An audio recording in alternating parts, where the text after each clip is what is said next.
अल्लाह के नाम से जो बहुत मेहरबान और निहायत रहम करने वाला है। इब्राहिम ने कहा, मैं अपने रब की ओर जा रहा हूँ, वही मुझे सही रास्ता दिखाएगा। ये मेरे रब, मुझे नेक औलाद अता कर। तो हमने उन्हें एक सहनशील और नेक बेटे की खुशखबरी दी। फिर जब वह बेटा इतना बड़ा हो गया कि अपने पिता के साथ कामकाज में हाथ बटा सके, तो इब्राहिम ने कहा, बेटा मैंने ख्वाब में देखा है कि मैं तुम्हें कुर्बान कर रहा हूँ, बताओ तुम्हारी क्या राय है। बेटे ने कहा, अब्बा जान, आपको जो हुक्म मिला है उसे पूरा कीजिए। अल्लाह ने चाहा तो आप मुझे सब्र करने वालों में पाएंगे।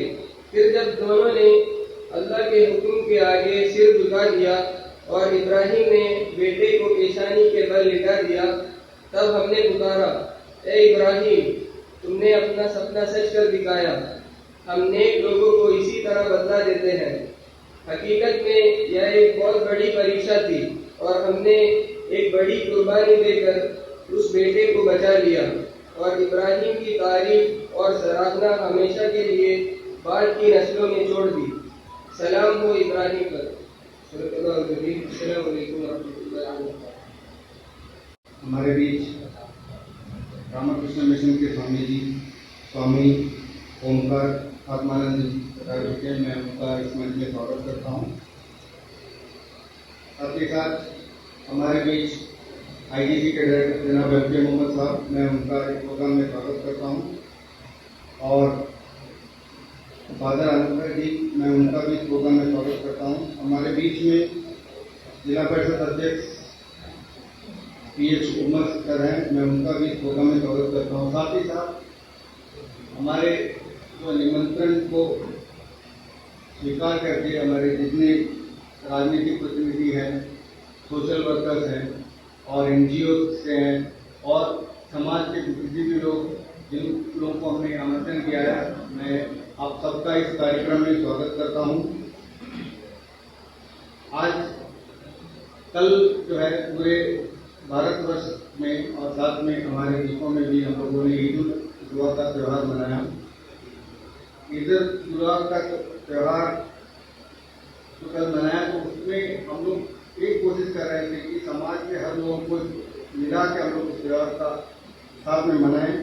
और ये सिर्फ एक त्यौहार ही नहीं है, बल्कि प्यार, प्रेम, भाईचारा और इंसानियत और आपसी विश्वास का एक संदेश समाज में देता है। हजरत जो अभी कुरान तिलावत जो किया था आपके सामने, हजरत इब्राहिम अलैहिस्सलाम की कुर्बानी सिखाता है और इंसान को अपने स्वार्थ से ऊपर उठकर समाज और मानवता के लिए कैसा जीना है ये बताता है।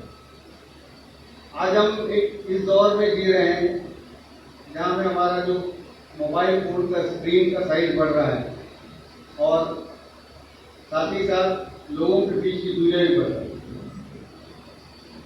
डिजिटल हो गए हैं, अच्छी बात है। हर एक जो भी नया आविष्कार आता है, नहीं आता है, उसका कुछ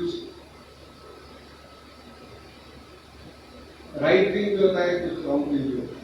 तो राइट थिंग लेने से बहुत अच्छी बात है, लेकिन ये जो सोशल मीडिया जो इतना रूप से बढ़ गया है, इससे बहुत सारी गलतफहमियां बढ़ती हैं। और इस तरह का जो गेट टुगेदर होता है, तो हम लोग आपस में बात करते हैं तो हमारी गलतफहमियां दूर होती है।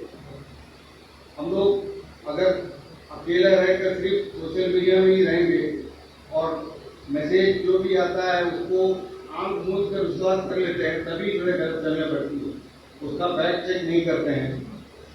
तो और आज जो है लोगों के पास में वक्त नहीं। पहले भी लोग जीते थे, जब मोबाइल नहीं था तभी लोग जीते थे, तब लोग मिलते भी थे। अब जो है समय 24 घंटा कितना जल्दी निकल जाता है पता नहीं चलता है। हम यहाँ रह के 1000 किलोमीटर 2000 किलोमीटर दूर जो हमारे साथी हैं उनसे हम रेगुलर कांटेक्ट में हैं, लेकिन 2 कदम मेरा जो पड़ोसी है उससे हमारा बातचीत नहीं है। बहुत सारी चीज जो है सोशल मीडिया का इल इफेक्ट की वजह से होता है।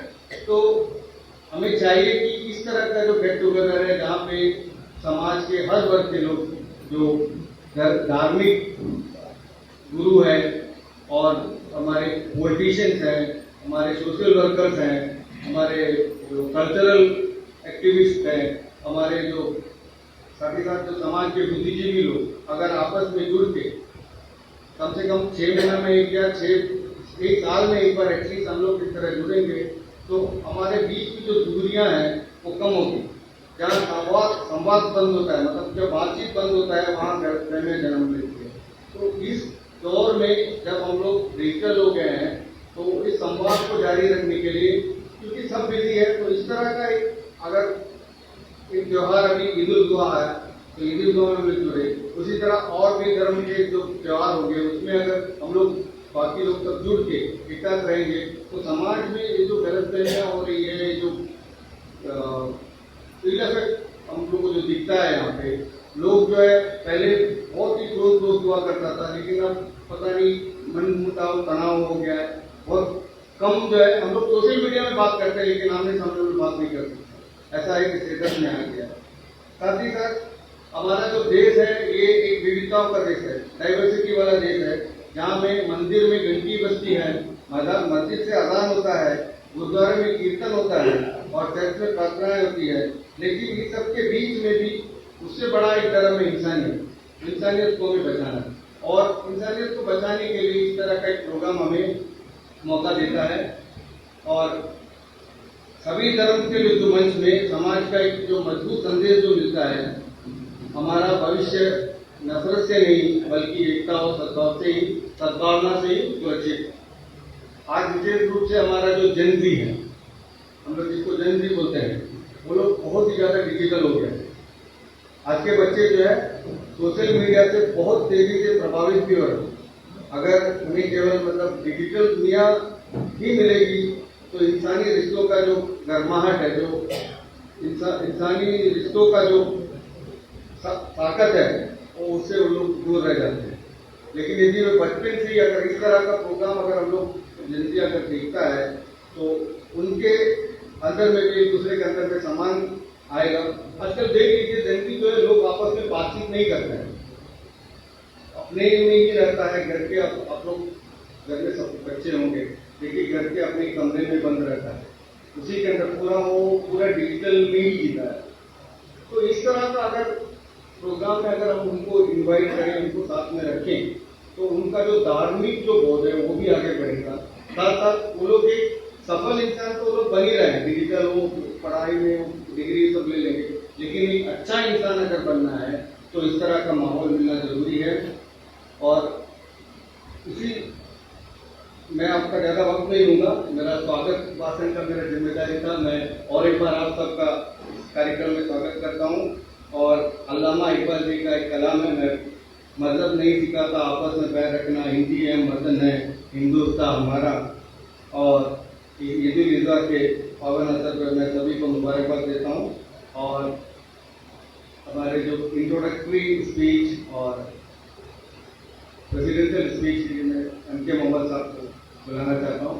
साथ ही साथ मैं शुक्रिया हमारे ब्रदर केपी मोहम्मद यूनुस जी, मैं उनसे धन्यवाद करूँगा जो भी मंच है।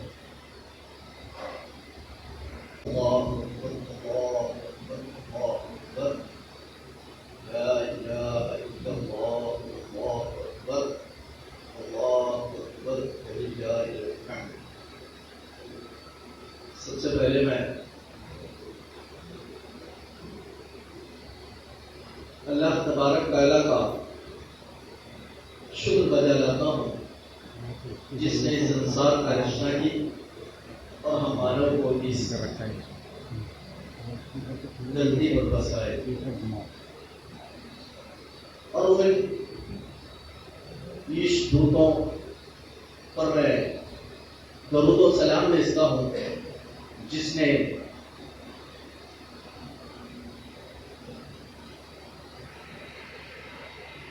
हर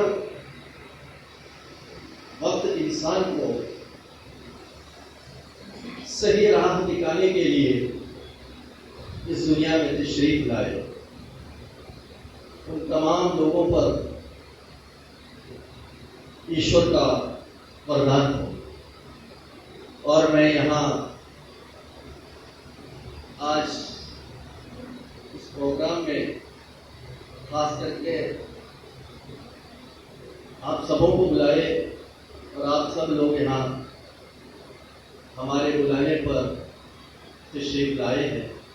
आप सबको मैं सबसे पहले ईद मुबारक पेश करता हूँ। स्वामी जी का भी कैथोलिक चर्च के मैं बिशप साहब के पास गए थे परसों। उन्होंने कहा कि मुझे टूर पे जाना है तो मैं अपना रिप्रेजेंटेटिव भेजूंगा, तो वो यहाँ भेजे हैं। और आप तमाम, क्योंकि मैं यहाँ किसी को खासियत नहीं दे रहा हूँ, हम सब एक है और एक साथ हम बैठे। अब क्या है, कोई फंक्शन चलता है तो उसका एक डिसिप्लिन होना है, इसलिए छोटा सा कुछ लोग साथ इससे बढ़कर इसमें कुछ नहीं है। तो हम आप सबों को और एक बार स्वागत करता हूं, इस्तकबाल करता हूं, वेलकम करता हूं। कुछ चीजें तो फारूक साहब आपके सामने रख दिए हैं। मैं दो चीज आपको याद दिलाना चाहता हूं।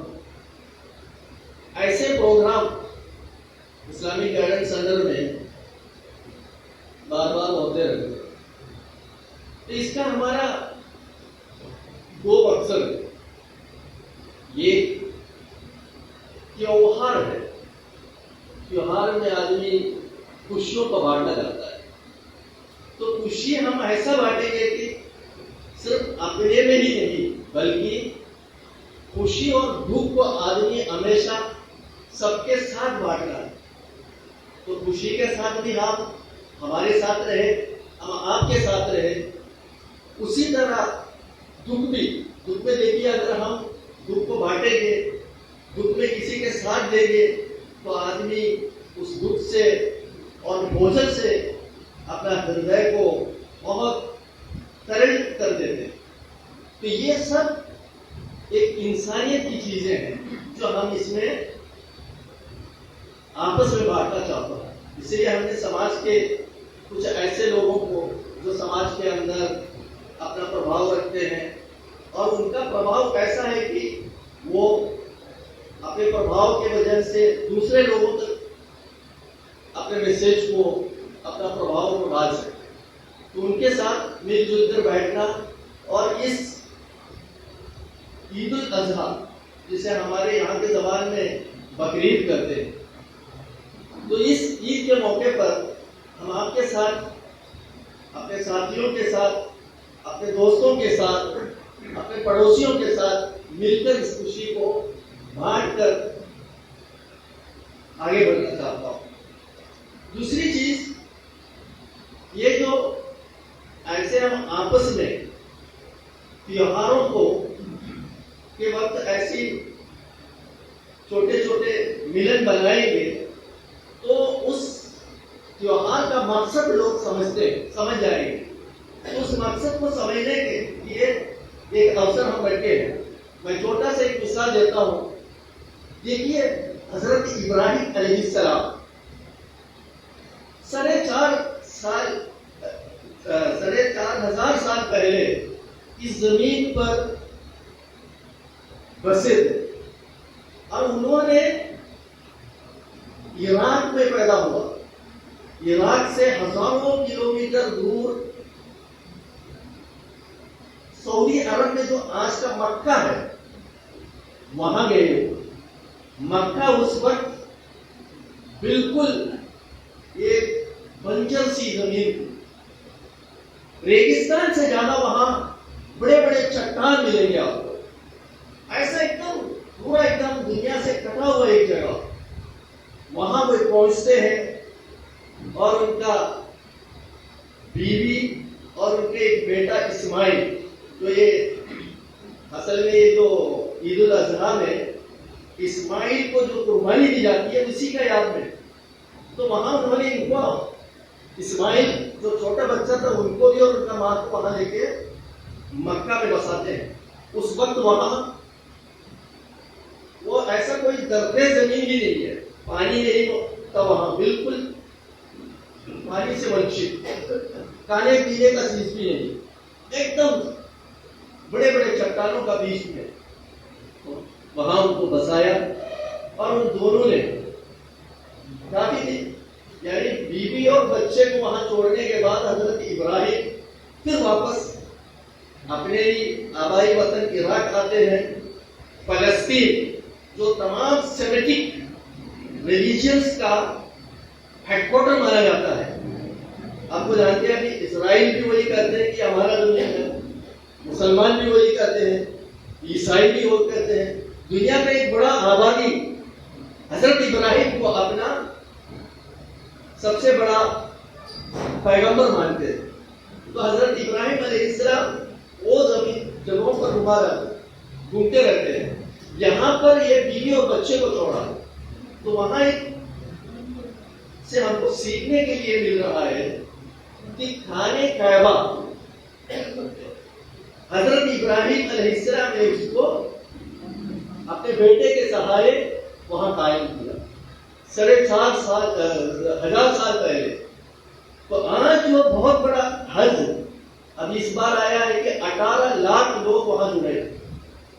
जब ये बीवी और बच्चे को वहां लेके छोड़ रहा था, वहां कोई नहीं था और अपने बच्चे के को पानी की जरूरत था, तो उस बच्चे का पानी की जरूरत को के लिए उसकी मां दौड़ लगा रहे थे, पानी नहीं निकली। उस बच्चे के पांव जहां मारा वहां से पानी फूट कर निकला, जिसे हम जमजम का पानी कहते हैं। तो उस दिन से वो पानी आज तक बहता रहता। एक मिसाल। और उस खाने कैबे को जब उठा रहे थे तो हजरत इब्राहिम ने एक दुआ किया, एक प्रार्थना किया। मैं उसका पॉइंट्स बता के मैं अपना एक छोटी सी बात खत्म कर दूंगा। उन्होंने कहा कि जो खाना कैबा जो बन रहा है, मस्जिद का नींव जो डाल रहे थे, तो उन्होंने दुआ किया कि अल्लाह इस सरजमीन को आप शांति का जमीन बनाए। नंबर 2 उन्होंने ये दुआ किया कि जो भी लोग वहां बसेंगे उनको रिस्क मिले, यानी खाने के लिए चीज मिले। तो 2 चीज बुनियादी तौर पर इंसान हमेशा जमीन पे रहते हुए चाहता है। उसमें एक है शांति के साथ रहे, अमन के साथ। नंबर 2 आदमी अपना जीवन व्यतीत करने के लिए उनको भोजन की आवश्यकता है। तो ये दोनों चीज हजरत इब्राहिम अलैहिस्सलाम उसी वक्त उसके लिए दुआ कर रहे हैं। तो जमीन में जहां उन्होंने एक तहजीब का नींव डाल रहा था, तो वहां यही चाह रहे थे कि ये चीज ऐसा हो कि लोग शांति और अमन के साथ कहीं में भी बसे रहे। तो हजरत इब्राहिम से एक मैसेज हमको ये मिल रहा है कि ये जो हज है और ये जो खाना कैबा है, ये सब असल में लोगों को ये पैगाम देना चाहते हैं कि दुनिया में कहीं भी रहे हम अमन के साथ रहे, शांति के साथ रहे। और इस दुनिया में रहते हुए इंसान को अपना जीवन व्यतीत करने के लिए संसाधन की जरूरत है। उस चीज को भी इंसान पैदा करे, कमाए। अब क्या है, उसके लिए कुछ कानून बनते हैं, वो क्या चीज करना है नहीं करना है, ये सब बात की बात है। लेकिन दुनिया में, इसी दुनिया में, क्योंकि रिलीजियंस को, धर्म का हमेशा आदमी ये समझते हैं कि मंदिर या मस्जिद में बैठे या कोई पूजा पाठ करे या इबादत करते रहे, दुनिया से उनको कोई ताल्लुक नहीं। दुनिया का असल मकसद समझा दिया कि दुनिया में रहते हुए शांति के साथ इंसान जिंदगी बसर करना है, और जो दुनिया में रहेंगे उनको इस जमीन में रहने के लिए संसाधन की जरूरतें हैं, वो चीज भी वो पैदा करे, उसके लिए परिश्रम करे, उसके लिए अपने से जो कुछ हो सकता है करते रहे। तो ये दुनिया का लक्ष्य खुदा को मानते हुए क्या है, खुदा की खुशनुदी हासिल करें।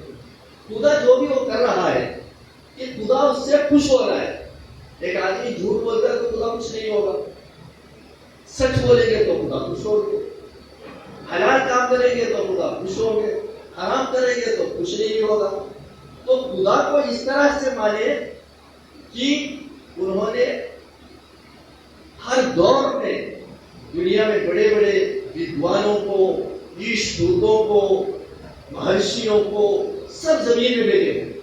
ये सब लोग इंसान को यही पैगाम दिया है कि हम दुनिया में अमन के साथ और इंसान होते हुए, देखिए हम सब जब एक कम्युनिटी, पार्टी या कोई ऐसा जब बनते हैं तो हमारे बीच में कष्ट पड़ते हैं। इंडिविजुअली हम एक आदमी अगर सोचेंगे तो उसके अंदरूनी तौर पर सिर्फ वो एक बॉडी नहीं है, सिर्फ उसको अकल ही नहीं है, उससे बढ़कर उसके अंदर एक आत्मा है। वो उस आत्मा उसको हमेशा बहुत परेशान करता रहेगा अंदर से। तो आत्मा की शांति, मन की शांति, ये इंसान, कोई भी इंसान हो, वो चाहता रहता है। आदमी को पैसा कमाते हैं, उससे उसको शांति मिल जाए, लेकिन ये चीज दुनिया में आज आदमी बहुत ज्यादा चाह रहा है। वो सब जानते हैं हम, जितना टेक्नोलॉजी के तो अंदाज में यूरोप और अमेरिका आगे बढ़े हैं, तो दुनिया में सबसे ज्यादा साइकियाट्रिस्ट, साइकोलॉजिस्ट है तो अमेरिका और यूरोप में है। हिंदुस्तान में जितना है उससे 5 गुना वहां पर साइकोलॉजिस्ट है। क्यों? आदमी जहनी तौर पे आज परेशान है। इस परेशानी को दूर करना है तो हम इस तरह के अवसरों में जो पैगाम इसके पीछे छुपा हुआ है, ईद उल अजहा हो या दीपावली हो या इस तरह के क्रिसमस हो, इसके पीछे कुछ ना कुछ पैगाम है। उस पैगाम को समझना और उसके मुताबिक अपनी जिंदगी को टालने का कोशिश करना, तभी हमको शांति मिल सकता है। क्योंकि शांति ऐसा नहीं मिल सकते और हराम से बहुत शांति के तौर पर इस दुनिया में हम जिंदगी बसर कर सकते। तो हजरत इब्राहिम अलैहिस्सलाम ने काने कायबा का जो दीवार उठा रहे थे, तो उनका प्रार्थना यही रहा है कि यहाँ पर लोगों को शांति मिले और अच्छा रिस्क मिले। उनसे पूछा, उन्होंने पूछा अल्लाह से, क्या ये जालिम लोगों को दिया जाएगा? तो अल्लाह ने बोला, रिस्क इस जमीन पे रहने वाले सभी लोगों को दिया जाएगा, उनके साथ कोई जुल्म नहीं किया जाएगा। ये था पैगाम अल्लाह का हजरत इब्राहिम के लिए। तो उस चीज ने इब्राहिम अलैहिस्सलाम लोगों के लिए, इस जमीन में रहते हुए हर इंसान का हक है कि वो उसको रिस्क मिले। लेकिन जब आदमी अच्छा काम करते हैं तो वो इस दुनिया के बाद जब आखिरत में पहुंचते हैं तो वहां उसको उसका जो पूर्ण फल है वो मिलते हैं। तो इस हजरत ईद उल अज़हा का पीछे जो एक छोटा सा मैसेज ही मैं दिया हूँ, और भी बहुत सी चीजें हैं इंशाअल्लाह वो हमारे भाई आपके सामने रखेंगे। तो मैं इतना कहकर मेरा इस वचन को यही समाप्त करता हूँ। आप सबों को और एक बार ईद मुबारक पेश करते हुए मैं खत्म करता हूँ।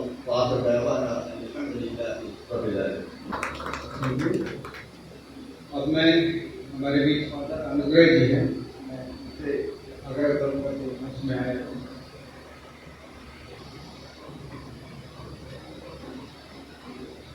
मंच पर उपस्थित हमारे विशिष्ट अतिथिगण और आप सभी भाइयों, ईद के इस शुभ अवसर पर मैं सबसे पहले कैथोलिक चर्च की ओर से ढेर सारी शुभकामनाएं देता हूँ। ये जो त्यौहार है ये न सिर्फ धन्यवाद का त्यौहार है और आनंद और खुशी मनाने का त्यौहार है, लेकिन विशेष रूप से एक विश्वास, त्याग, सैक्रिफाइस, मर्सी जिसको कहा गया है, और एकता को भी दर्शाता है। प्रारंभ में ही हम सबों के सामने कुरान से पाठ लिया गया है और पवित्र बाइबल में भी इसी बात का जिक्र किया गया है, जहां पर इब्राहिम का जिक्र किया जाता है जो ईश्वर पर अटूट विश्वास करता है। वो कहा गया है कि अंधकार में विश्वास को छलांग लगाना और ईश्वर के आदेश अनुसार अपने पुत्र को भी बलिदान देने के लिए पीछे नहीं हटना। इतनी बड़ी त्याग, एक लौते पुत्र को बलिदान देने के लिए त्याग करता है। और इस प्रकार हम देखते हैं ये जो त्यौहार है न सिर्फ धन्यवाद का और खुशी इजहार करने का, लेकिन विश्वास का चिन्ह है। त्याग, सैक्रिफाइस, करुणा और एकता का भी हमें याद दिलाया जाता है। आज हम यहाँ पर अलग अलग मजहबों से एकत्र हुए हैं, अलग अलग धर्म का अनुयायी हैं, एक साथ एकत्रित होते हैं तो हम समाज को एक संदेश देते हैं, और वो संदेश है कि हम सभी भाई हैं, हम सभी ईश्वर के सृजन हैं। एक संदेश देता है यानी हम अलग अलग मजहब के होते हुए भी हमारा लक्ष्य एक ही है, और वो लक्ष्य है जीवन में शांति अमल करना, समाज में प्रेम को स्थापित करना और मानवता की सेवा करना। प्रारंभ में ही कहा गया किस प्रकार के आज से जो भौतिक और समाज में हम जी रहे हैं, परिवार बिखर रही है, टूट रही है, समाज टूट रही है। एक तरफ है तकनीकी का विकास जरूर है, लेकिन इस तकनीकी विकास का दुरुपयोग करने के कारण ये समस्या हमारे समाज में दिख रहा है।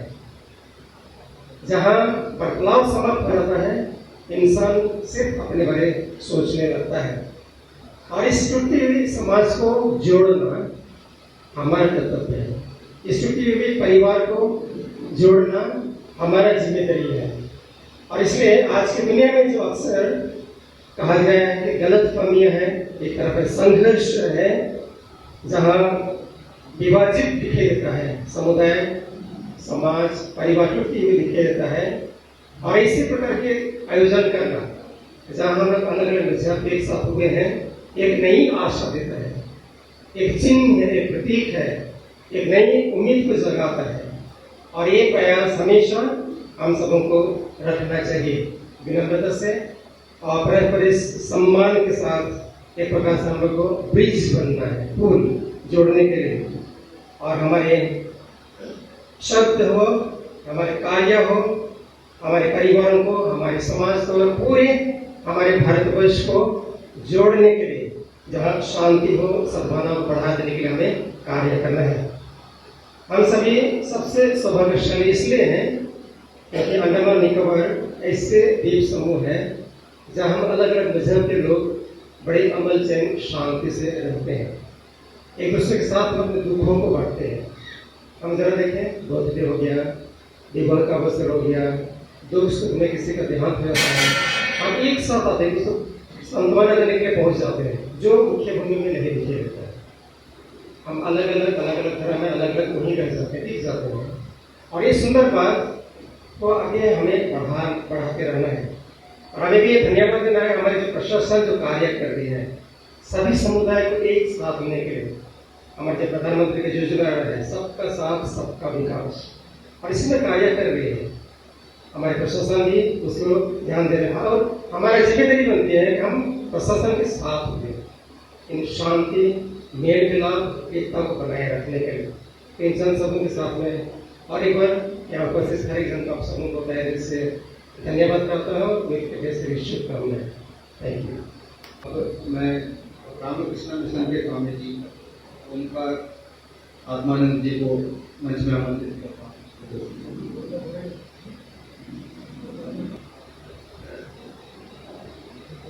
नमस्ते, आप सभी मुबारक भेजता हूँ। मैं रामकृष्ण मिशन पोर्ट ब्लेयर से आए, यहाँ हमारे जो सेंटर है। आज सर गए थे मॉर्निंग में, तो मुझे रिक्वेस्ट किया तो यहाँ आके मुझे तो बहुत ही अच्छा लगते हैं। मैं इंट्रोडक्टरी लेक्चर सुने, मैं सेक्रेटरी साहब के लेक्चर सुने, अभी कुछ टाइम पहले फादर जी को सुने। हाँ, आज ये बहुत ही प्रॉब्लम का टाइम है सोशल मीडिया, तो सभी लोग चाहते हैं कि शांति से रहना, शांति से आनंद से। तो कल ईद उल फितर थे, आपके बहुत बड़ा festival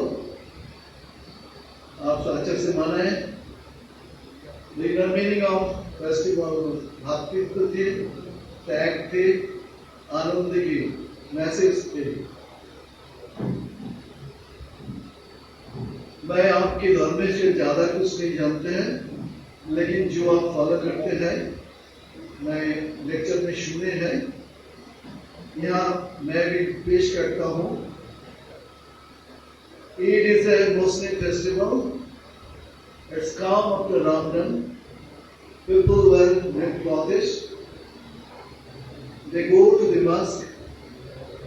People offer special prayers. Families make tasty food. Children get easy and gifts. People greet each other. It brings love and joy.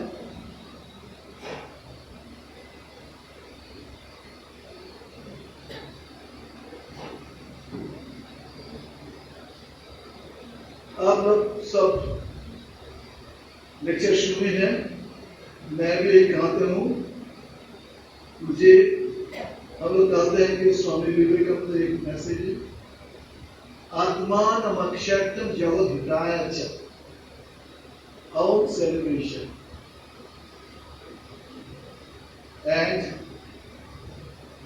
आत्मा के who am I ये जानना चाहते हैं जरूरी, और इसके साथ आप समाज में रहेंगे, समाज के कुछ देना चाहिए, समाज के देना चाहिए, ऐसे मैं भी यहाँ सुने, जस्ट गॉड गॉडेसेस के तरफ से उसको सेवा करना चाहिए। आप सब जानते कि नहीं जानते, हमारे जो नाम में हम लोग रामकृष्ण मिशन, वो तो कलकत्ता के पास जन्म लिया था, वो भी जैसे मोहम्मद है, जैसा क्राइस्ट है, जैसे राम जी है, कृष्ण जी है, अवतार भी है, ऐसा भी हम लोग मानते हैं। उसकी किताब पढ़ते रहते, day by day followers increase होते हैं। तो रामकृष्ण देव कहते हैं कि जातो मत ततो पौध, जितना भी मौत है उतना भी पौध है। वो स्टोरी कहते हैं कि देखो सब धर्म में शक्ति है, सब धर्म में नहीं, सब धर्म में वो जो चाहते हैं, ईश्वर चाहते हैं, खुदा चाहते हैं, गॉड चाहते हैं, इसकी वो एक है, एक निराकार है और एक साकार भी है, देखना ही चाहते हैं, और फॉर्म में और फॉर्मलेस है। तो एक स्टोरी कहते हैं कि दो स्टोरी में 2-4 मिनट में खत्म कर दूंगा, मुझे स्टॉक ज्यादा कुछ नहीं है। एक एनिमल है, वो पेड़ के पास रहते थे और पेड़ के रहते, वो कलर चेंज करते हैं। हम लोग कहते हैं कि गिरगिट और इंग्लिश में नाम है। एक आदमी गाय वो देखे है सफेद, और एक आदमी गाय वो देखे ब्लू, और एक गाय वो येलो, तो चेंज करते हैं उसका कलर। तो जो कलर देखे हैं वो एक साथ में वर्ड करते हैं, नो आई एम जो देखा वही सच है, वो कहते हैं वो देखा है। वो पेड़ के पास में जो रहते हैं वो बोले इधर आओ, तुम जो देखा है वो सब सच है। वो कलर चेंज करते हैं, तुम ये कलर तुम ये कलर करते हैं, ऐसा भी हमारे। और हम लोग श्री रामकृष्ण के साथ पास एक स्टोरी किताब में पढ़े, एक पॉन्ड है, उसी पॉन्ड के देयर आर मेनी वेज। इसी पॉन्ड से इनको जो लेते हैं कहते हैं कि जल, मुस्लिम आदमी जो लेते हैं वो कहते हैं पानी, और क्रिश्चियन लोग जो उसी घाट से आते हैं वो लेते हैं वाटर। आज चीज क्या लेते हैं, आज किसी कोई सत्य हो, वो नेम डिफरेंट, लेकिन वस्तु एक ही है। जो उसके पास जाएंगे वो उसका माइंड बहुत ऊंचा हो जाएगा, उसका भी लव रहेंगे, उसके हेट्रेड नहीं रहेंगे। Love is light, hatred is just, Swami Vivekanand कहते हैं। मैं यहाँ आने के पहले I am very sorry, I am not telling your religion, but जो कहते हैं वो सच ही है। तो हमारे स्वामी विवेकानंद के पास नैनीताल में 1890 आसपास में एक मुस्लिम आदमी गए थे, तो उसके साथ बातचीत किया है। बाद में वो बोले देखिए फ्यूचर में आपको बहुत आदमी अवतार और गॉड कहेंगे।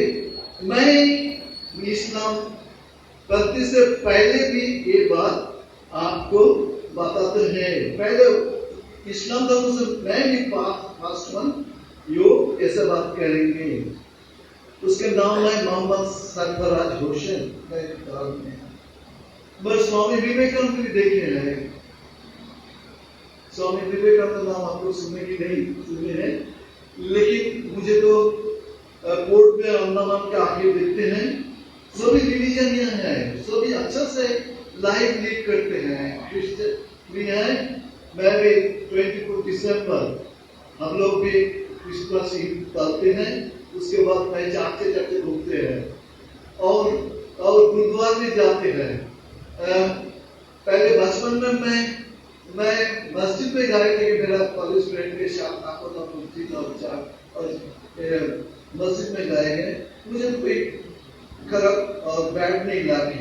तो स्वामी विवेकानंद जी बोले फ्यूचर इंडिया ये इस्लाम एंड हिंदू के मिला के सबको मिला के एक नया भारत आ जाएगा। नया भारत आ जाएगा।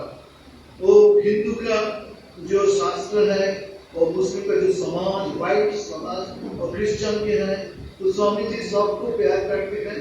स्वामी विवेकानंद हम लोग सभी रिलीजन के ट्रू मानते हैं और पालते भी हैं सभी। तो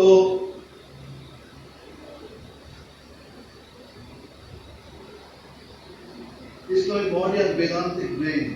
तो स्वामी विवेकानंद एक बात कहेगी, मेरा वाणी विराम दूंगा। स्वामी विवेकानंद के have faith in yourself, all power is in you, be conscious and bring it out। आप कुरान पढ़े और गीता पढ़े और जो भी धर्मशास्त्र पढ़े, सब एक ही है। एक ही है। एक पेड़ में बहुत सारी पार्ट है, वो जो कहते हैं वो एक साथ में बोल देते हैं, एक ही आवाज ही बोलते हैं। तो मैं तो बहुत खुश होगा इधर आके। मैं यहाँ जो हमारे पास गाइड थे थोड़ा इनवाइट किया यहाँ आने के लिए, मैं यहाँ आए बहुत ही खुश हुए। आप सबके फिर ईद मुबारक करते हैं। आप सब अच्छा रहे, आनंद रहे, शांति में रहे और एजुकेशन के बारे हम लोग नजर देना पड़ेगा। जहाँ एजुकेशन रहेंगे वो पूरा अंधकार चला जाएंगे। एक बात मुझे बताना चाहते हैं, हमारे वो भी हम लोग कहते हैं, असतो मां सत्गमय तमसो मां ज्योतिर्गमय मृत्युर्मां अमृतं गमय। अंधेरा से आलोय, अंधकार से आलोय, असतो मां असत से स्वाप में लेने जाना और मृत्यु से अमृतत्व सुपर लोक में जाना। तो मुझे भी बहुत खुश हो गए। आप सबको फिर मैं ईद मुबारक कहेंगे। मेरा जो मैं जानता हूँ वो आपके पास थोड़ा से शेयर करें। अल्लाह। अब मैं ईद उल जुहा के मैसेज और ईद उल जुहा इस विषय पर बात करने के लिए हमारे ब्रदर के भी को मंच रहा। आदरणीय मेहमान, मंच पे मौजूद विशिष्ट व्यक्तिगण और मेरे सामने बैठे मेरे भाई और साथियों, अस्सलाम वालेकुम रहमतुल्लाहि व बरकातहू। मेरी जिम्मेदारी है कि मैं ईद उल अज़हा का मैसेज आपके सामने पेश करूँ। तो मैं कोशिश करूँगा कि कम से कम समय में ये बात आपके सामने रखूँ। इस्लाम में जो प्रेयर्स के फॉर्म हैं, बाकी धर्मों में भी कई पूजा के फॉर्म हैं, जहाँ मंदिर में लोग पूजा करते हैं, तीर्थ स्थानों पे जाते हैं, उपवास रखते हैं। उसी तरह इस्लाम में 4 बेसिक फॉर्म्स हैं प्रेयर्स के। उससे पहला है नमाज, जो आप लोग जानते होंगे। एक मुसलमान की जिंदगी नमाज के इर्द गिर्द ही घूमती है, क्योंकि एक दिन में 5 वक्त नमाज पढ़ना होता है, तो बिजनेस, नौकरी सब उसके चारों तरफ ही घूमता है। उसके बाद ज़कात का एक सिस्टम है, जहाँ अपना जो इनकम है उसमें जो सेविंग आता है उसका 2.5% लोग गरीबों में बांटते हैं। तीसरा और चौथा जो फॉर्म है वो है एक रोजा और चौथा हज। ये रोजा और हज ये दोनों ना सिर्फ स्पिरिचुअल फॉर्म ऑफ वर्शिप है बल्कि इसमें फिजिकल एक्टिविटी भी बहुत ज्यादा है। आप जानते हो कि रमजान के महीने में रोजा पूरे 30 दिन सुबह से शाम तक भूखा 14-15 घंटा भूखा रह के रखना पड़ता है, तो बहुत ज्यादा फिजिकल एक्सर्शन होता है। उसी तरह हज में आप लोग आजकल टीवी में देखते होंगे, यूट्यूब में देखा होगा, अभी हज चल रहा है कि 4-5 दिन कड़ी धूप में लोग 18 से 20 लाख लोग एक जगह जमा होते हैं और हज का एक जगह से दूसरी जगह जाते हैं और बहुत सारी एक्टिविटीज करते हैं, तो फिजिकली बहुत एक्सर्टिंग चैलेंजिंग काम है। तो ये दोनों फिजिकल चैलेंज को पार करने के बाद अल्लाह हमको गिफ्ट देता है, ईद का गिफ्ट देता है। रमजान के बाद ईद उल फितर और हज के बाद ईद उल अजहा का जो गिफ्ट है, तो वही आज हम मना रहे हैं।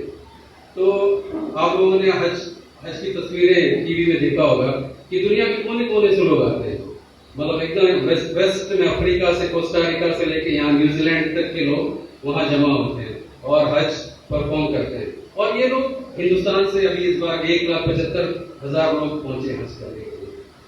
तो ये लोग 4-4,500 साल पहले एक इंसान ने आवाज दी थी कि आओ यहाँ, और उस आवाज का जवाब देके हज के लिए पहुंचे, और वो इंसान को आज हम लोग कमेमोरेट कर रहे हैं, उनको हम याद कर रहे हैं इस फेस्टिवल के द्वारा। वो है इब्राहिम अलैहिस्सलाम। आप लोगों ने उनका नाम कई बार सुना आज यहाँ पे।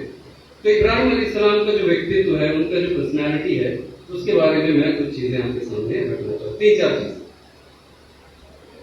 कुरान में उनके बारे में जब हम लोग पढ़ते हैं या हिस्टोरिकली उनके बारे में समझने की कोशिश करते हैं, तो जो सबसे पहला उनका जो कैरेक्टर हमारे सामने आता है वो है क्यूरियोसिटी, जानने का ललक, रैशनल थिंकिंग। यानी कि बाप दादों का जो रीति रिवाज है उसको आंख मूंद के मानना नहीं बल्कि सवाल करना। उस वक्त जो रीति रिवाज था उसको इब्राहिम अलैहिस्सलाम बहुत ही छोटी उम्र में उन्होंने सवाल करना शुरू किया, क्या ये सही है, रैशनली उसके बारे में सोचना शुरू। और जब उनको एहसास हुआ कि ये जो चीजें हैं उनको एक सेटिस्फैक्टरी जवाब नहीं मिला, तो वो एक अलग दिशा में चलने लगे और उनको ईश्वर की मदद मिली, ईश्वर उनको गाइड कर दिया।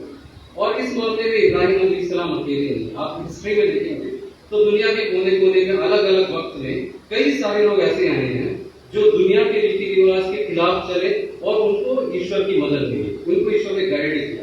उनको हम पैगंबर कहते हैं, प्रॉफिट्स कहते हैं, और हमारे हिंदुस्तान में उनको अवतार कहते हैं। तो ऐसे लोगों में एक थे इब्राहिम अलैहिस्सलाम। तो ये जो रैशनल थिंकिंग है वही उनका सबसे बड़ा देन है, सबसे बड़ा लेसन है आज के समाज को। उनका जो जब ईश्वर को मदद पहुंचाता है, ईश्वर का संदेश उनको मिलता है, वो यही था कि इस दुनिया में इंसान को क्यों भेजा गया, इंसान का पर्पस क्या है इस दुनिया में, उसका इस दुनिया का जो क्रिएटर है उसके साथ उसका रिलेशनशिप क्या है, यही चीजें उनको समझाया गया। तो ये जब उनको समझ में आता है तो वो निकल पड़ते हैं अपने जो पैदाइशी जो जमीन है, इराक है, वहां से निकल पड़ते हैं इस संदेश को पहुंचाने के लिए, लोगों को ये बताने के लिए कि सबसे बड़ा जो क्रिएटर का, जो दुनिया को जो बनाने वाला है, इस पूरे सृष्टि को बनाने वाला है, उस जो क्रिएटर है, उस जो भगवान है, वो अल्लाह है, उसका जो सबसे बड़ा क्रिएशन, सबसे बड़ा जो इंपॉर्टेंट क्रिएशन वो कौन है, वो तुम ही है। तुम इंसान ही सबसे बड़ा इंपॉर्टेंट क्रिएशन है और तुम सबके सामने मत झुको क्योंकि तुम्हारा जो मकाम है वो सबसे बड़ा है। कई हजार साल बाद पैगंबर मोहम्मद सल्लल्लाहु अलैहि वसल्लम वो भी यही बात कहते हैं। जो काबा है जिसकी चारों तरफ हज का परफॉर्मेंस चलता है, हम लोग नमाज उसी तरफ देख के पढ़ते हैं, उस काबा को बहुत पवित्र मानते हैं।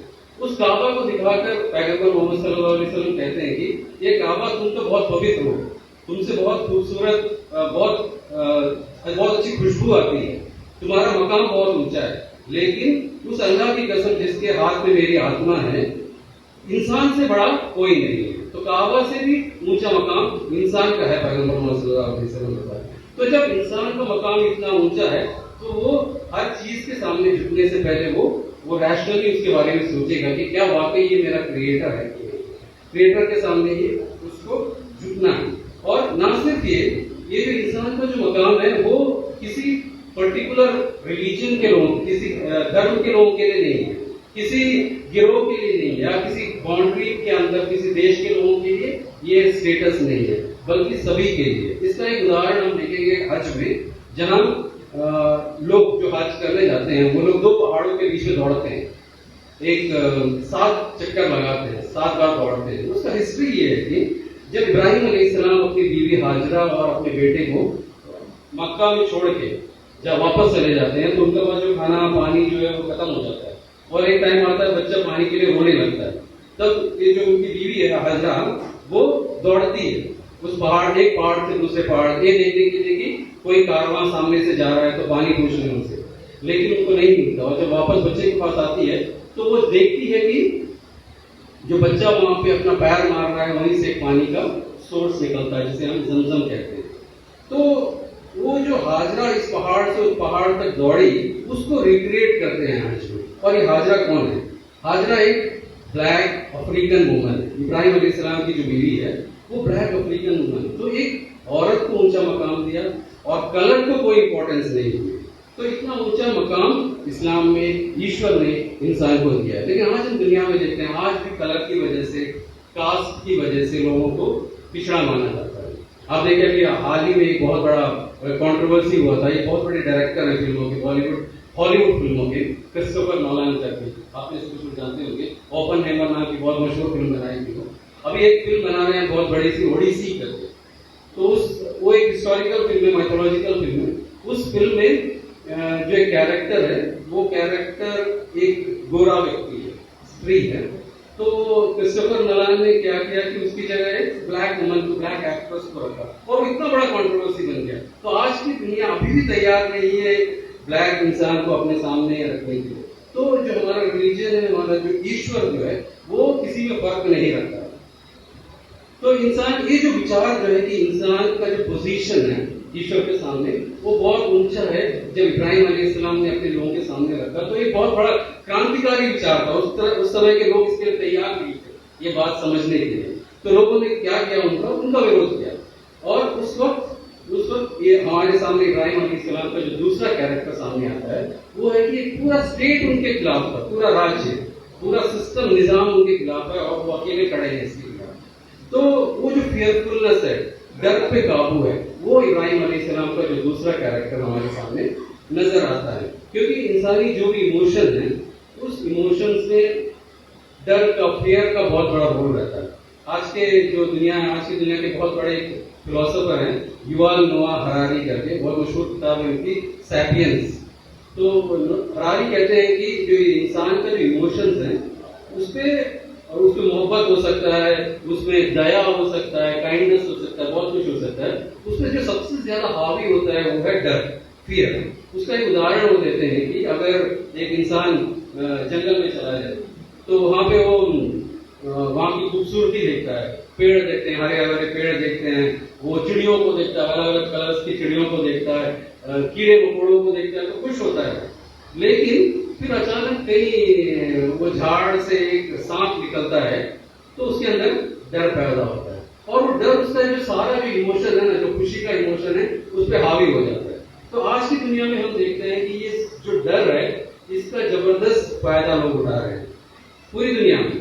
ये दिखा के बड़े जो दुनिया में चलाने वाले लोग हैं, जो प्रेसिडेंट्स हैं, जो देश को चलाने वाले लोग हैं, वो ये कहते हैं कि फला देश एटॉमिक बॉम्ब बना रहा है, न्यूक्लियर बॉम्ब बना रहा है। कई लोग बना चुके हैं, उनसे डर नहीं है, लेकिन जो लोग बना रहे हैं उनसे डर है, और कल वो बना के पूरी दुनिया को खत्म कर दे। तो डर का, फियर का ऐसा माहौल बना के वो युद्ध शुरू करते हैं।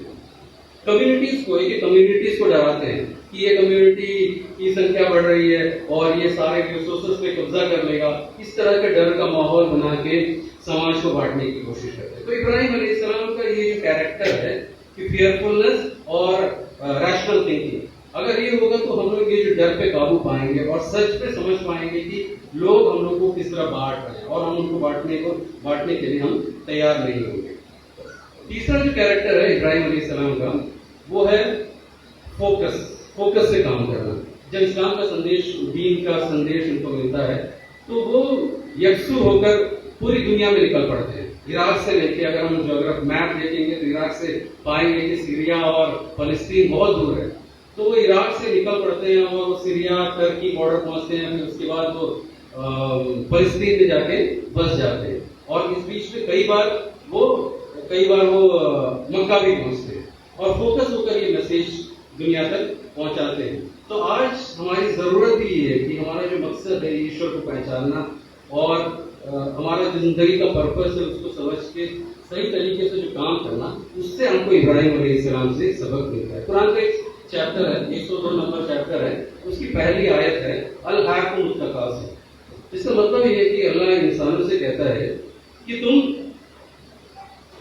होड़ में, कंपटीशन में इतना आगे बढ़ गए हो कि तुम अपना जो मकसद है उससे गाफिल हो गए हो। यानी हमारा जो पर्पस है उससे गाफिल। इतना कंपटीशन है आज की दुनिया में। और इसका एग्जाम्पल हाल ही में हमने देखा, नीट का एग्जाम हुआ, नीट का जो पेपर लीक हुआ, कि जो पेरेंट्स है उनका मकसद क्या था, अपने बच्चों को डॉक्टर बनाना एक बहुत बड़ा नेक काम है। वो लोगों की मदद करेगा, लोगों का इलाज करेगा, अच्छा काम करेगा, लेकिन उसी के लिए वो क्या करता है, पेपर लीक करवाता है, 2.5-3 लाख रुपए लेकर उसी बच्चे को वो पेपर पकड़ाता है, मतलब उसकी शुरुआत ही गलत कराता है। तो उसका जो फोकस है, डायरेक्शन है, उसको वो गलत तरीके से ले जाता है।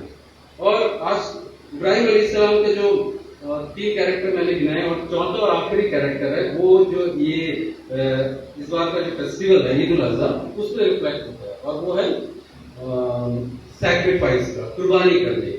जो भी मकसद हमारी जिंदगी में उसको पाने के लिए सैक्रिफाइस करना पड़ेगा। ये जो मैसेज है ये इब्राहिम अलैहिस्सलाम हमारे सामने पहुंचाता है। तो ये 4 चीजें थी जो मैं आपके सामने रखना था। अल्लाह से दुआ करता हूँ कि हमारा जो यहाँ बैठना है, हम सब अंडमान के जो पोर्ट ब्लेयर के जो मशहूर लोग हैं, जो सोसाइटी में, समाज में इन्फ्लुएंस कर सकते हैं, आप लोग यहाँ बैठे हैं, आप लोगों का यहाँ हमारी दावत को कबूल करके यहाँ आना, ये एक बहुत बड़ा मैसेज समाज के सामने जाएगा। इसी उम्मीद के साथ मैं अपनी बात खत्म करता हूँ। वापस जाता हूँ। अगर हमारे बीच में जो भी है ना कुछ रखना चाहते हैं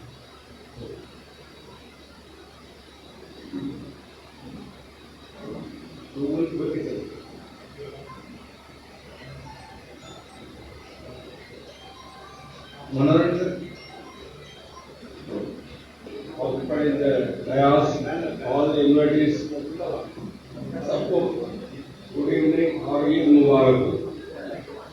हमने जो लास्ट 2.5 years मुंबई के जिसमें एक ऑब्जर्वेशन किया, उस एरिया का जो है इस्लामिक स्टूडेंट ऑर्गेनाइजेशन, उन्होंने जो है वहाँ पर कोऑप करके कंपटीशन प्रोग्राम ऑर्गेनाइज कर रहा है, इतना सक्सेसफुली कर रहा है कि वो प्रोग्राम इतना इक्वली इम्पोर्टेंस दे रहा है, जिसको जो है हमारा नेशनल एजुकेशन पॉलिसी 2020 के ऊपर इतना 20% बच्चों में डेवलप कर रहा है। वो सारे एक्टिविटीज को लेकर उन्हें एक प्रोग्राम कर रहा है। वो प्रोग्राम हमारे भाई ने करवा रहे हैं।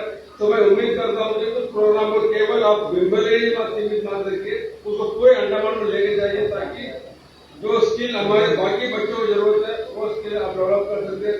मैं उम्मीद करता हूँ ये इस्लामिक गाइडेंस है, एक अप्रोप्रिएट फोरम है, एक प्लेटफॉर्म है जो यहाँ से आप उसको आगे बढ़ा सकते हैं, जिसमें दिल्ली को लेके कैमल लेकर जो भी स्कूल बच्चों है उस प्रोग्राम को लाभ उठा सकते हैं, जिसकी वजह से हमारे द्वीपों में बहुत एक इंटेलेक्चुअल सोसाइटी बनना जरूरी है। अगर आप हमें कुछ नहीं करेंगे तो क्या होगा, आगे जाके मतलब अंधविश्वास के ऊपर बच्चे चले जाएंगे। तो इसीलिए बच्चों में जो हमारे भाई ने कहा था critical thinking, reasoning, scientific knowledge, mathematical solving issues, ये सब आज के युग में बच्चे सीखना जरूरी है और वो बच्चे इस प्रकार का प्रोग्राम वहाँ ऑर्गेनाइज करते हैं। तो हम उम्मीद करते हैं कि और आशा करते हैं कि और हमसे जितना भी मदद हो सकता है करने के रेडी हूँ। अगर आप लोग इस प्रोग्राम को एंटायर अंडमान निकोबार से लेके जाएंगे, बेस्ट ऑफ लक। सबको दोबारा एक बार मुबारक, ईद मुबारक हो। Thank you. डॉक्टर साहब हमारे लगभग हर प्रोग्राम में आते हैं। बात जो उन्होंने बताया, हमारा एक स्टूडेंट इस्लामिक ऑर्गेनाइजेशन एक है, वो छोटे बच्चों के लिए उनका जो अंदर में जो एबिलिटी है उसको बाहर निकालने के लिए हर तरह का एक्टिविटी, आपका स्पीच कंपटीशन हो गया, स्पेल बी, ड्राइंग, हर बहुत सारा एक्टिविटी के लोग प्रोग्राम करते हैं। तो सर उसमें आए थे, तो इसमें क्या है, बच्चों का जो अंदर का जो हुनर है वो बाहर आते हैं, उसको हम लोग मोटिवेट करते हैं। तो ये यहाँ पे साउथ अंडमान में हम लोग करते हैं विम्बलीगंज में। तो सर वी विल ट्राई, हम लोग कोशिश करेंगे कि इसको आगे बढ़ाएंगे। मैं सहयोग के लोग भी यहाँ पे हैं, उनसे रिक्वेस्ट करूँगा कि वे इसको नोट करें। और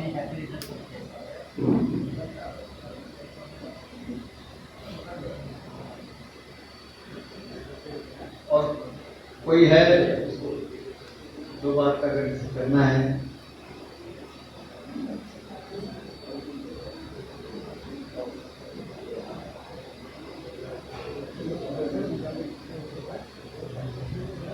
डिनर के लिए अभी टाइम है।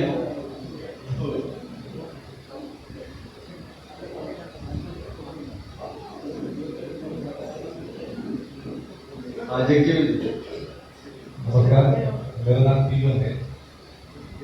मैं निर्माण का रहने वाला हूँ और हमारे इंसान खराब होता है और खराब इंसान का कोई धर्म नहीं होता।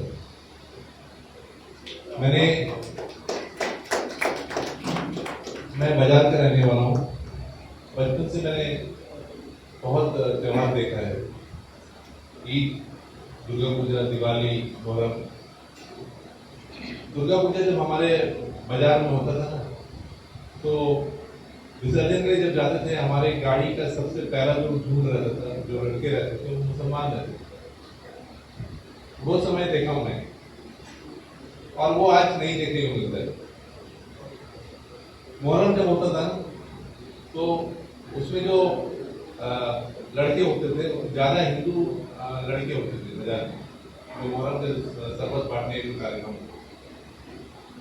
मेरे ख्याल से ये हम लोग जो बैठे हुए हमारे एज ग्रुप के जो लड़के हैं, जो कि वो उनकी जिम्मेदारी रहेगी कि वो प्यार को बनाए रखें। और क्योंकि अब वो प्यार नहीं देखने को मिलता है, क्योंकि मैं अभी भी पूजा में इन्वॉल्व हूँ, दुर्गा पूजा में, लेकिन मुझे वो नहीं मिलता है, वो मुझे अच्छा नहीं लगता वो। तो ये हमारी जिम्मेदारी रहेगी। मेरे से पहले जो लोग थे उनसे तो और भी बहुत ज्यादा प्यार था, भाईचारा था। मेरे जो पहले जो जनरेशन थे उसमें तो बहुत ज्यादा भाईचारा था हिंदू मुस्लिम में। मैं चाहूंगा कि वो प्यार आगे भी बना रहे, और ये हमारी जिम्मेदारी रहेगी वो जो प्यार की कहानी थी ना, वो हमारे आने वाले जनरेशन को बताए कि ऐसा ऐसा रहते थे हम। ये जो भी मौका मिलता है मैं बताता हूँ। तो ये आप सबने बुलाया, मुझे अच्छा लगा, और मैंने बहुत काम छोड़ के बुलाया, यहाँ पे आया, क्योंकि मेरे लिए बहुत बड़ा सम्मान था। और आप लोगों का बात सुना मुझे बहुत अच्छा लगा, और आपने बुलाया, मैंने माइक उठाया, बोलना शुरू कर दिया। मैंने कुछ सोचा नहीं, प्लान नहीं किया, लेकिन मुझे लगा ये बोलने की जगह है, यहाँ बोलना चाहिए।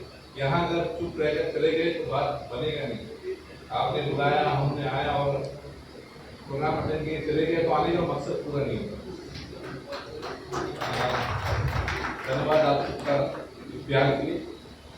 मैं जब आप दोबारा बुलाएं जरूर आऊंगा। धन्यवाद। सबों को मेरा प्यार भरा नमस्कार। और यहाँ पर जितने अतिथिगण और जो भी गेस्ट आए हैं, सबों को मेरा प्यार भरा नमस्कार। ये इस्लामिक गाइडेंस सेंटर जो फर्स्ट टाइम मैं यहाँ पर आया हूँ, इस तरह का प्रोग्राम और भी कहीं अटेंड करते हैं हम लोग, तो बहुत अच्छा लगता है। तो ये भाईचारा, जैसे जीवन भाई ने बताया कि ये बात फैक्ट है कि पहले सब मिलजुल के रहते थे। अभी भी हमारे दोस्त लोग जो अन्य धर्म के हैं, थोड़ा सा गैप दिखता है। ये बात कोई छुपा नहीं है, ये दिख रहा है। तो इसके माध्यम से मैं चाहूँगा कि कहीं भी इस तरह का होगा, चाहे वो हिंदू भाई हम लोगों को बुलाएं, क्रिश्चियन भाई बुलाएं, या मुस्लिम भाई लोग आप लोग को बुला ही रहे हैं हर जगह में। जब भी इफ्तार होता है तो उसका भी हम लोग आते हैं।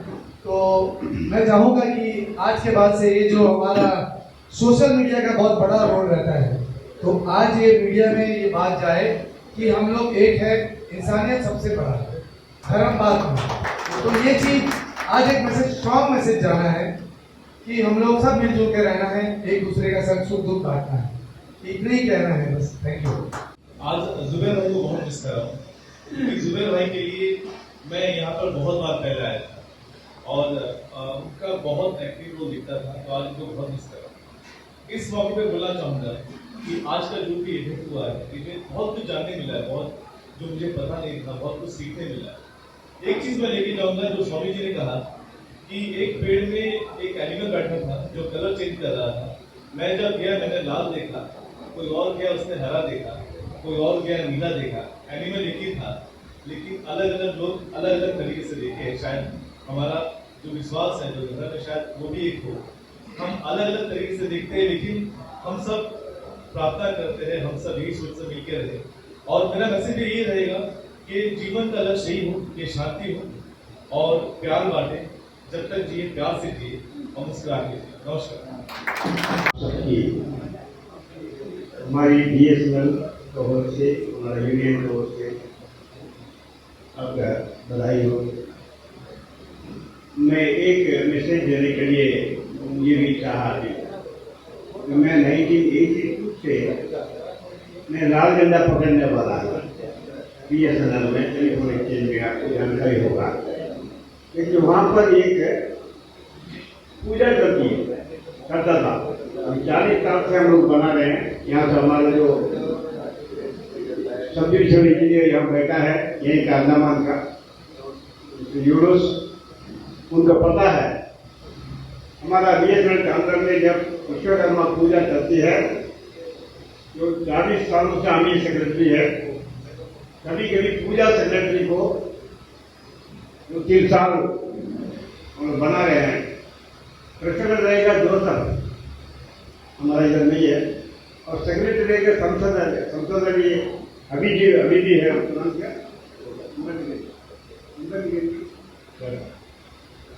तो सेक्रेटरी बनेगा पूजा का।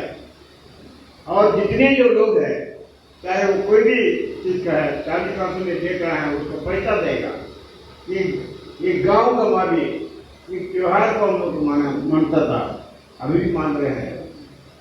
ये चीज को अंडमान में बरकरार रखना बहुत बहुत जरूरी है।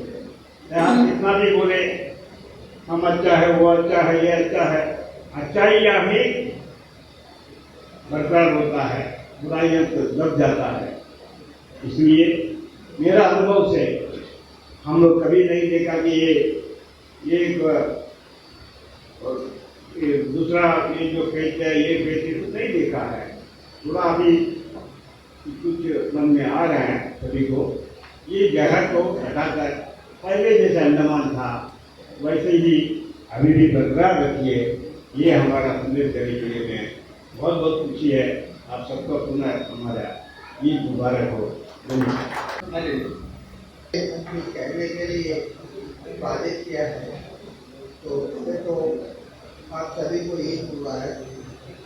और मैं जस्ट लोकल बॉन्ड के बारे में आप लोगों को थोड़ा सा बताना चाहता हूँ कि आप सभी जानते हैं कि यहाँ पर 10 मार्च 1858 से यहाँ आबादी शुरू हुई। पहला जो जत्था आया था 10 मार्च 1858 में पहला जत्था पहुँचा। उसके बाद में एक साल के अंदर में 63% डेथ रेट, 100 में से 63% लोगों का डेथ हो गया था। तो बाकी लोगों का क्या हालत था होगा, ये हम इमेजिन कर सकते हैं। उसके बाद में जिस तरह से और लोग आते रहे और इस तरह से आगे बढ़ते गए, लेकिन यहाँ पर जीवन इतना कठिन था कि जीना ही मुश्किल था। तो उस समय हमारे पूर्वज लोगों ने डिसाइड किया कि भाई कोई हिंदू अपना जात नहीं रखेगा, कोई सरनेम नहीं रखेगा। तो अंडमान में लोकल कम्युनिटी के अंदर में कोई सरनेम नहीं है, कोई जात नहीं है, सब एक बराबर हो। मैं सिर्फ प्रेम किशन हूँ, कोई सरनेम नहीं है। पूरे हिंदुस्तान में सरनेम है, लेकिन अंडमान में कोई सरनेम नहीं है। और अंडमान के लोकल के अंदर में एक ही परिवार में हिंदू भी है, मुस्लिम भी है, क्रिश्चियन भी, सब तरह के। तो कोई जाति धर्म का भी भेद नहीं रखे, कोई किसी किस्म का कट्टरता नहीं, और सभी लोग यहाँ पर आराम से जिए। 1881 में अंग्रेजों ने भी ये लिखा है अपने सेंसस में लोकल बॉल कम्युनिटी के बारे में, ये जो कम्युनिटी बना है ये आगे चल के एक न्यूक्लियस बनना चाहिए, और जो भी लोग आते जाए वो उसके चारों तरफ में जुड़ते जाए। लेकिन हमने देखा कि जितने भी बाहर से बाद में लोग आए, वो एक छोटा सा मिनी तमिलनाडु बना लिया, कोई मिनी आंध्रा बना लिया, कोई मिनी उड़ीसा बना लिया, कोई दूसरा बना लिया। एक छोटा इसको हम मिनी इंडिया कहते थे, तो यहाँ सारे लोग मिल के रहे कि इसको अंडमान बनाने के बजाय में मिनी इंडिया बना, जबकि हमारे लोगों का थिंकिंग ये था कि इंडिया में जैसे कहते हैं कि यूनिटी इन डाइवर्सिटी, लेकिन अंडमान में it is total unity, no diversity, सब मिलकर एक ही रहना, एक ही लैंग्वेज बोलते हैं, चाहे कोई बंगाली रहा हो, तमिल रहा हो, कोई भी हो, लेकिन लोग यहाँ पर बस गए तो सिर्फ हिंदुस्तानी ही बोलेंगे, एक ही लैंग्वेज, खान पीन जो भी है अपने सिस्टम सब है। लेकिन अभी कुछ सालों से जो जैसा कि आपने कहा कि भाई डिफरेंस हमारे बीच में आते गए और वो जो पार्ट है वो बढ़ता जा रहा है। लोकल गवर्नमेंट कम्युनिटी का जो प्रिंसिपल अपने लोग जो बुजुर्ग जो मतलब फ्रीडम फाइटर्स थे, उन्होंने दो चीज ही किया है। एक तो अंडमान निकोबार आइलैंड, अगर वो नहीं आते, पहला सेटलमेंट नहीं होता, तो आज अंडमान निकोबार आइलैंड हिंदुस्तान का हिस्सा ही नहीं। तो पहला तो अंडमान निकोबार आइलैंड्स जो है ये हिंदुस्तान को देने में हमारा पैनल सेटलमेंट का कंट्रीब्यूशन, और दूसरा एक ऐसा कम्युनिटी बना के दिया लोकल गवर्नमेंट का जो कि जाति से और आपका कास्ट से सबसे परे। तो ये दो चीज का देश जो है हमारे बुजुर्गों ने दिया है, इसको बढ़ाना चाहिए और एक आइलैंड कल्चर होना चाहिए। अभी जैसा सभी वक्तों ने बोला कि भाई अब ईद क्यों मनाते हैं, दूसरे त्यौहार क्यों मनाते हैं, मैं तो डॉक्टर हूँ इसलिए थोड़ा साइंटिफिक भी हूँ। तो बेसिकली क्या है कि हर एक चीज, हर एक इंसान सुख के पीछे जाता है। हर एक चीज में जो चीज में हमें सुख मिलता है हम वही करना चाहते हैं। अगर नमाज पढ़ने में सुख नहीं मिलता तो कोई 5 बार मस्जिद नहीं जाता। नमाज पढ़ने में सुख मिलता है, अल्लाह से कनेक्ट करने में मन में शांति मिलता है, इसलिए लोग नमाज पढ़ते हैं और इससे भी आगे बढ़ के फिर रोजा रखते हैं कि ताकि हम भूखे रह के भी दूसरों का मदद कर सकें। तो ये है कि आप अपने लोगों में भी, पुराने लोग ऋषि मुनियों का मतलब ये निकाला हुआ है कि सुख को भी हम 3 तरह से बांटते हैं कि कौन सा सुख चाहिए। एक हम कहते हैं सात्विक सुख, सच्चा सुख। एक होता है राजसिक सुख, जो राजा महाराजाओं का तरह से मतलब अपना एंजॉयमेंट के लिए जो करते हैं, वो दूसरा टाइप का सुख। और तीसरा होता है तामसिक सुख, मतलब थोड़ा बुरा टाइप का। तो पहला सुख, जितने भी धर्म है सब ये आपको जगह के हिसाब से वही बताते हैं कि आप किस तरह से सुखी रह सकते, दुख से दूर जाके सुख कैसे रह सकते। तो वो सात्विक सुख मतलब जो सच्चा सुख है वो ऐसा सुख है जो अपना दुख को हर देता है, मतलब दुख आप भूल जाते हो। अब जैसे मैं एक डॉक्टर हूँ और कोई हमारे पास कोई सीरियस पेशेंट आता है और हमें रात भर उसको मेहनत करके उसके जीवन को बचाना पड़ता है, तो अगर वो बच जाता है तो डॉक्टर होने के नाते मुझे जो सुख मिलता है अंदर से कि भाई हमने इनका जान बचाया है, तो वो कोई रुपया पैसा या कुछ भी उसका बराबरी नहीं कर सकता। अगर हम किसी को भी गरीब आदमी को कुछ भी दान देते हैं, भिखारी को कुछ रुपये देते हैं, तो भी भिखारी से ज्यादा हमें सुख मिलता है कि हमने कुछ दिया। ये ऊपर वाले ने हमें इस पोजीशन में रखा कि हम किसी को कुछ दे सकते हैं। तो लेने वाला कभी भी दुखी होता है, देने वाला कभी भी क्रेडिट पाता है। तो वो जो भी लोग आप अल्लाह से जुड़ोगे, अब जैसा कि स्वामी जी ने बोला कि भाई आप पानी है, उसको चाहे आप जल बोलो, वाटर बोलो, पानी बोलो, चीज तो एक ही है। तो हम किसी भी तरीके से जाए तो जो भी हम मानते हैं, चाहे नाम हम कुछ भी दें, रास्ता एक ही है। अब सभी लोग एक ही ईश्वर को ही मानते हैं, उससे ही सुख मिलता है। तो जो भी उनका भजन कीर्तन करता है या नमाज पढ़ता है, उसको याद करता है, तो सुख जो है वो ऑटोमेटिकली मिलता है, उसको मांगने का जरूरत नहीं है। अब 5 बार जाके मस्जिद में नमाज पढ़ते हो, अपने आप ही सुख मिलता है, मांगने की जरूरत नहीं। उसी तरह कुछ भी दान देते हैं, चाहे वो अन्न का दान हो, आपका खाना पीने का दान हो या विद्या दान हो या स्वास्थ्य का दान हो, हेल्थ का दान हो, जो देने वाला है उसको सुख मिलता है। तो वो जो सुख है, देने में जो सुख मिलता है वो सच्चा सुख है उसको। लेकिन वो बोलते कि भोगने के टाइम में क्यों वो जहर के तरह लगता है, लेकिन उसका अंजाम अच्छा होता है, ठीक है। और दूसरा जो सुख है वो हम अपना ज्ञान इंद्रियों से जो पाते हैं, अपने जो स्पेशल सेंसर्स है, आँख है, कान है, नाक है, जीभ है या स्पर्श करने के हाथ है, इनसे जो हमें सुख मिलता है उसको बोलते हैं हम राजसिक सुख। वो भले ही भोगने के टाइम में तो अच्छा लगेगा, लेकिन बाद में उसका नतीजा अच्छा हो जरूरी नहीं है। ज़्यादा मीठा खाने जीभ का स्वाद के लिए तो डायबिटीज हो जाएगा, ज़्यादा अच्छा सुनने का कोशिश करेंगे तो वो ज़्यादा धोखा भी दे सकता है। तो वो जो सुख है उसका परिणाम कैसे होगा, रिजल्ट क्या होगा, उसका गारंटी नहीं। और तीसरा तरह का सुख है जो लोग नशा करते हैं, किसी किस्म का भी प्रमोद वाली चीजें हैं, नशा करना हुआ, जुआ खेलना हुआ या दूसरे कुछ गलत काम होते हैं, उसमें क्या है कि वो ऐसा सुख है जो अपना दिमाग को ही चुरा लेता है। इंसान अपने आपे में नहीं रहता, वो बावन पति को देखते बैठा रहता है, घर में बच्चों को लिए खाना है, दूध है, नहीं है, उसको कोई परवाह नहीं होता है, रात भर वो बच्चे देखता बैठा रहेगा। शराबी जो है वो अपना शराब के चक्कर में अपना सारा पैसा बर्बाद कर देगा, परिवार का ध्यान नहीं देगा। तो वो जो सुख है वो तीसरा तरह का सुख है। तो ये तीनों तरह का सुख में से कौन सा सुख हमें चाहिए, वो सारे धर्म बताते हैं।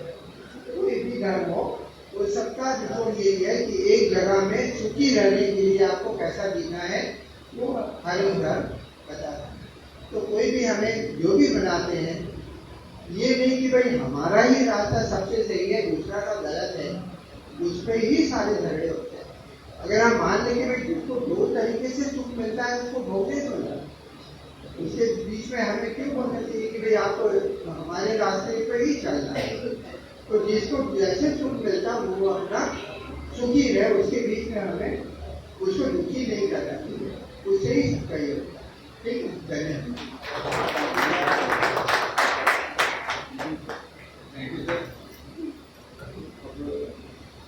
किसी को वोट ऑफ थैंक्स के लिए जनाब एन अब्दुल सलाम जी को मशहूर। अल्लाह के नाम से जो बड़ा मेहरबान निहायत रहम वाला है। सब तारीफ उस खुदा के लिए जो इस दुनिया का पालनहार है। मोहतरम मेहमानों, अजीज़ों, बुजुर्गों, दोस्तों, भाइयों, ईद मिलन गेट टुगेदर के मौके पर आयोजित इस प्रोग्राम के इख्तिताम पर है हम, और इस विषय पर अब मुझे कुछ कहने की जरूरत नहीं है। मुझे कहना है तो सिर्फ ये है कि यहाँ पर आए हुए मेहमान सभी लोग बहुत अपना कीमती वक्त निकाल कर आए हैं। हम यहाँ पर इस प्रोग्राम में तकरीबन 2 घंटे से हैं और इस प्रोग्राम में तकरीबन 150-200 लोग शामिल हो रहे हैं। लेकिन इस ईद मिलन गेट टुगेदर का जो पैगाम है, ये हमारे अंडमान निकोबार द्वीप समूह के सभी जजीरों तक ही नहीं, मेल इन इंडिया तक जाना चाहिए। तो मैं आप तमाम लोगों से इस मौके पर गुजारिश करता हूं कि आप अपने सोशल मीडिया हैंडल से, ट्विटर के जरिए, फेसबुक के जरिए से, यूट्यूब के जरिए से, इंस्टाग्राम के जरिए से आज के हमारे इस प्रोग्राम को शेयर करें। जितना हो सके मेल इन इंडिया तक लोगों तक पहुंचाने की कोशिश करें, ताकि लोग ये जाने कि अंडमान निकोबार द्वीप समूह जो है आज भी मिनी इंडिया है। जो एक समय में मिनी इंडिया के नाम से जाना जाता था, वो आज भी मिनी इंडिया ही है। मुझे सिर्फ इस मौके पर इतना ही कहना है कि इस प्रोग्राम के जो पैगाम है ये दूर दराज तक जाना चाहिए। मेरी जिम्मेदारी यहाँ पर आए हुए अतिथियों का धन्यवाद ज्ञापन है। मैं सबसे पहले हमारे जिला परिषद साउथ अंडमान के अध्यक्ष जनाब पी उमर साहब का इस्लामिक गाइडेंस सेंटर की तरफ से शुक्रिया अदा करता हूं। आपने अपना कीमती वक्त निकाल कर इस प्रोग्राम में शिरकत की। उसके बाद मैं हमारे रामकृष्ण मिशन के स्वामी जी, आपने अपना पूरे प्रोग्राम के शुरुआत से लेकर इख्तिताम पर तक जो है इस प्रोग्राम में अपना कीमती वक्त निकालकर अपना विचार व्यक्त करने के लिए इस्लामिक गाइडेंस सेंटर की तरफ से मैं लाख लाख शुक्रिया अदा करना चाहता हूँ। हमारे कैथोलिक चर्च के फादर अनुग्रह जी कुछ अर्जेंसी की वजह से चले गए, उनको भी मैं उनके अभाव में हमारी पूरी टीम की तरफ से शुक्रिया अदा करना चाहता हूँ। यहाँ पर जो भी बैठे हैं, मैंने कहा कि हम अपना कीमती वक्त निकाल कर यहाँ पर आए हुए हैं। यहाँ पर आए हुए तमाम हमारे जो मेहमान है, हमारे जो भी डिग्निटरीज है, मैं आप तमाम लोगों का इस्लामिक गाइडेंस सेंटर की तरफ से इस प्रोग्राम में शामिल होने के लिए शुक्रिया अदा करता हूँ। इस मौके पर हमारे यहाँ पर मीडिया पर्सन्स हैं, अखबार टाइम्स, अंडमानशिका और भी दूसरे मीडिया के लोग भी यहाँ पर आए हुए हैं। आप लोगों का भी मैं इस इस्लामिक गाइडेंस सेंटर की ओर से शुक्रिया अदा करता हूँ। और इस प्रोग्राम में जिन लोगों ने भी अपना भरपूर सहयोग किया है इस प्रोग्राम को कामयाब करने के लिए, मैं तमाम लोगों का शुक्रिया अदा करता हूँ और आप तमाम लोगों को डिनर के लिए दावत भी देता हूँ। वो आखिर दावाना अल्हम्दुलिल्लाह।